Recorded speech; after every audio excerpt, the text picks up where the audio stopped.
ஆதிதிராவிடர் மாணவர்களை இன்னலுக்குள்ளாக்குவதாக கூறி தமிழக அரசுக்கு இபிஎஸ் கண்டனம் தெரிவித்திருக்கிறார். அது குறித்த அண்மை செய்தியை பார்த்து வருகிறோம். மேலும் விவரங்களோடு இணைகிறார் செய்தியாளர் லதா. வணக்கம் லதா, விவரங்கள். வணக்கம்.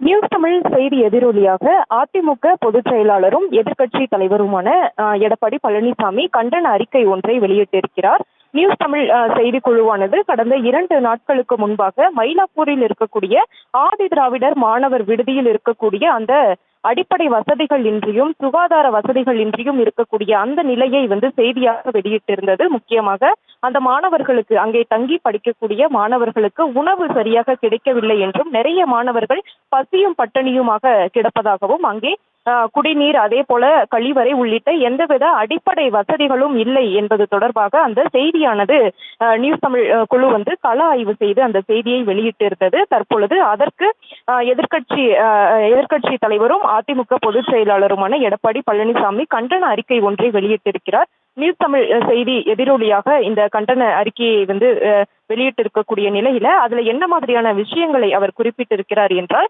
திமுக அரசு பொறுப்பேற்றதிலிருந்து தமிழகத்தில் தாழ்த்தப்பட்டோர் மீதான தாக்குதல்கள் அதிகரித்த வண்ணம் இருப்பதாக குறிப்பிட்டிருக்கிறார். முக்கியமாக பார்த்தோம்னா, திமுக அரசில் தமிழகம் எங்கும் உள்ள ஆதிதிராவிடர் நலத்துறையில் உள்ள சுமார் 1331 மாணவ மாணவியர் விடுதிகளில் சுமார் 82,500 பள்ளி மாணவர்களும் 16,500 கல்லூரி மாணவர்களும் என 99,100 மாணவ மாணவியர்கள் தங்கி இருப்பதாகவும், பள்ளி கல்லூரி மாணவர்களுக்கு விதிகளின்படி உணவு வழங்கப்படுவதாகவும், இது தவிர பண்டிகை காலங்களில் சிறப்பு உணவு வழங்க சிறப்பு நிதியும், அதே போல சோப்பு, எண்ணெய் போன்ற தினசரி பயன்படுத்தும் பொருட்கள் வாங்குவதற்கு மாதம் ஒரு முறை அவர்களுக்கென்று பள்ளி மாணவன் என்றால் 100 ரூபாயும், கல்லூரி மாணவர்கள் என்றால் 150 ரூபாயும் வழங்கப்படுவதாக திமுக அரசு அறிவித்து இருந்தது. இதனை குறிப்பிட்டிருக்கக்கூடிய அவர், மயிலாப்பூரில் உள்ள ஆதி திராவிடர் மாணவர் விடுதியில் பல கல்லூரி மாணவர்கள் தங்கியுள்ளதாகவும், அங்குள்ள கழிவறைகள் சுகாதாரமின்றி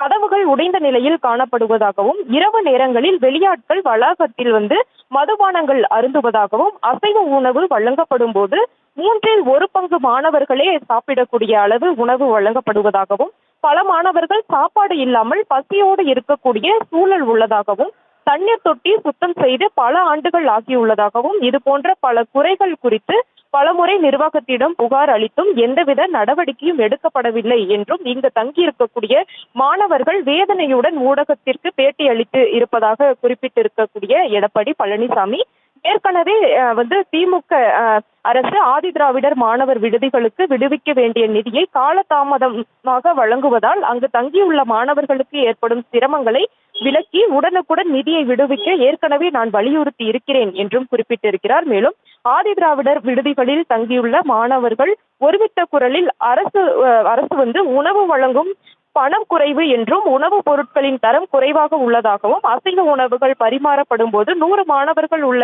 விடுதிகளில் 30 முதல் 40 பேரை உண்ணக்கூடிய அளவே அசைவ உணவு சமைக்கப்படுவதால் அந்நாட்களில் பெரும்பாலான மாணவர்கள் பசியுடன் இருப்பதாகவும் புகார் தெரிவிப்பதான அந்த செய்திகள் வருவதாகவும் குறிப்பிட்டிருக்கிறார். மேலும் ஓட்டுக்காக நாங்கள் சிறுபான்மையினரின் பாதுகாவலர்கள், சமூக நீதியை காப்பதே எங்களின் உயிர் மூச்சு என்றெல்லாம் வாய்ஜாலம் காட்டும் திமுக அரசு சென்னை கோடம்பாக்கத்தில் ஆதி திராவிடர் நலத்துறைக்கு சொந்தமான சொத்தை தன் கட்சி பத்திரிகை அலுவலகமாக மாற்றியது பற்றி சர்ச்சை இன்று வரை திமுகவால் தெளிவுபடுத்த முடியவில்லை என்றும் குறிப்பிட்டிருக்கிறார்.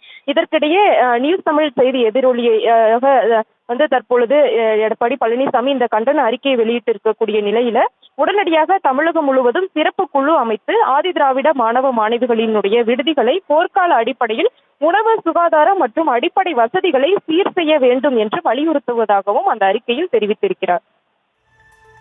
விவரங்களுக்கு நன்றி லதா.